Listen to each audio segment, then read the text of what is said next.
मी Arun Khodke शिवचिंतन Mongol कालखंडामध्ये बादशांनी आपल्या राजवटींचे वृत्तांत लिहून घेण्याची प्रथा पाडली. त्यानुसार अकबरनामा, मासरी जहांगीरी, बादशाहनामा, आलमगिरी नामा, अजसरी ई आलमगिरी अशा प्रकारचे तपशीलवार वृत्तांत लिहिले गेले.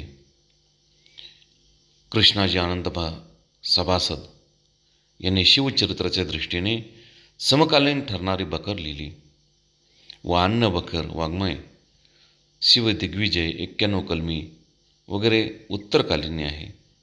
मल्हारराव चिटणीस यांनी 19व्या शतकाच्या प्रारंभाच्या कालखंडामध्ये बखर लिहिली. मराठी राज्याच्या विस्ताराबरोबर बखरींना बहर आला.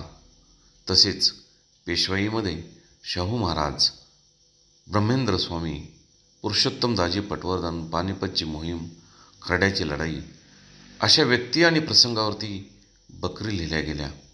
बहुतेक बकरींच्या प्रतिलिप्या उपलब्ध आहेत. मूळ प्रती मिळालेल्या नाहीत.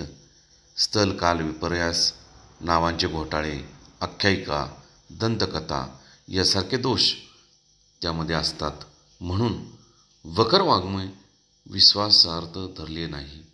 विका राजवाडे म्हणतात, एक अस्सल चिटोरे साऱ्या बकरींच्या बहुमतास हाणून पाडण्यास पुरेसे आहे. म्हणून शिवचरित्र लेखनामध्ये अस्सल कागदपत्राला फार मान्यता आहे. बहुत काय बोलणे. राम, कृष्ण, हरी